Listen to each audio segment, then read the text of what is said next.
दिल्ली। यमुना के तट पर बसा ये शहर सदियों से राजाओं का घर रहा है। इस शहर ने कई साम्राज्यों को बनते और बिगड़ते देखा है।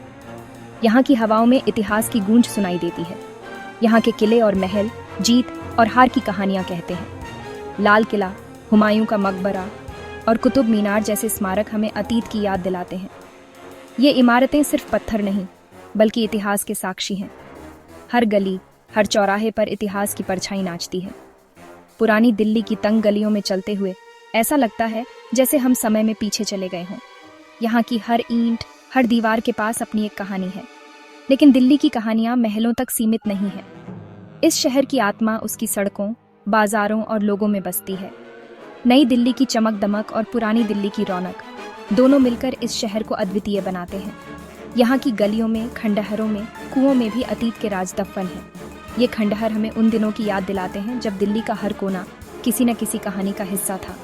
दिल्ली की धरती के नीचे कई कहानियां दबी हुई हैं। खुदाई के दौरान मिले अवशेष हमें प्राचीन काल की झलक दिखाते हैं। ये अवशेष हमें बताते हैं कि दिल्ली की जड़ें कितनी गहरी हैं। भूतिया कहानियां जो लोगों को डराती हैं, उन्हें सोचने पर मजबूर करती हैं। इन कहानियों में सच्चाई कितनी है ये तो कोई नहीं जानता, लेकिन ये कहानियां दिल्ली की धरोहर का हिस्सा है। ऐसी ही एक कहानी है अग्रसेन की बावली की। इस बावली के बारे में कहा जाता है कि यहाँ रात में अजीबोगरीब घटनाएं होती हैं। ये बावली दिल्ली के इतिहास का एक महत्वपूर्ण हिस्सा है जो आज भी लोगों को आकर्षित करती है।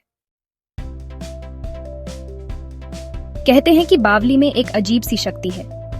यह शक्ति इतनी रहस्यमयी है कि इसे समझ पाना मुश्किल है। सदियों से इस बावली के बारे में कई कहानियां और किंवदंतियां प्रचलित हैं। यहाँ जो भी जाता है उसे अजीब सी घबराहट होती है।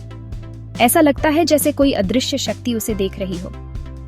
कई लोगों ने यहाँ पर अजीब अनुभव किए हैं जो उन्हें जीवन भर याद रहते हैं। लोगों ने यहाँ परछाइयां देखी हैं, आवाजें सुनी हैं।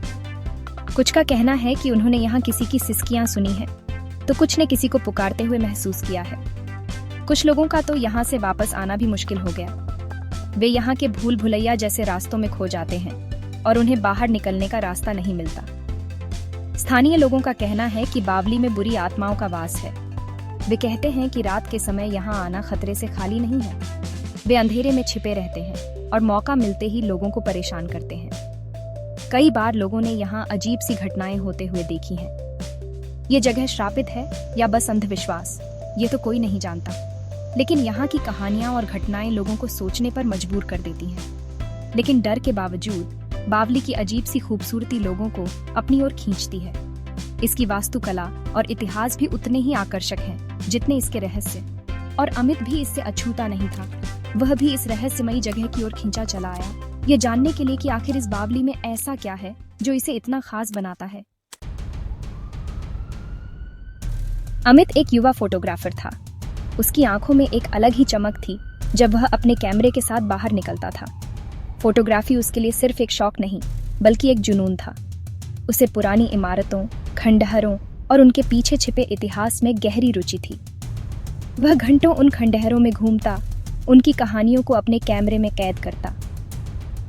दिल्ली के हर कोने को अपने कैमरे में कैद करना उसका सपना था। वह शहर की हर गली, हर नुक्कड़ को अपने लेंस से देखना चाहता था। अमित ने अग्रसेन की बावली के बारे में बहुत सुना था।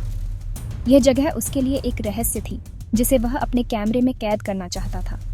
उसकी खूबसूरती और खौफनाक कहानियों ने उसे अपनी ओर आकर्षित किया। बावली की हर ईंट, हर कोना उसे अपनी ओर खींचता था। उसे बावली की तस्वीरें लेने का जुनून सवार था, खासकर रात के अंधेरे में जब उसकी खौफनाक खूबसूरती और भी निखर कर आती है। रात के समय बावली की तस्वीरें लेना उसके लिए एक अलग ही अनुभव था। उसे पता था कि रात में बावली जाना खतरनाक हो सकता है, लेकिन वह अपने जुनून के आगे किसी भी खतरे को नजरअंदाज कर देता था। लेकिन डर उसके जुनून के आगे छोटा था। अमित का जुनून उसे हर रात बावली की ओर खींचता था और वह हर बार नई कहानियों को अपने कैमरे में कैद करता था। एक रात अमित चुपके से बावली में घुस गया। उसके हाथ में उसका कैमरा था और दिल में एक अजीब सी घबराहट। बावली में सन्नाटा पसरा था, सिर्फ चमगादड़ों के उड़ने की आवाज आ रही थी। ठंडी हवा उसके चेहरे से टकरा रही थी। उसे ऐसा लग रहा था जैसे कोई उसे देख रहा है। उसने अपने कैमरे से कुछ तस्वीरें लीं, लेकिन हर तस्वीर धुंधली आ रही थी। उसने अपना मोबाइल फोन निकाला, लेकिन नेटवर्क नहीं था। वह पूरी तरह से अकेला था।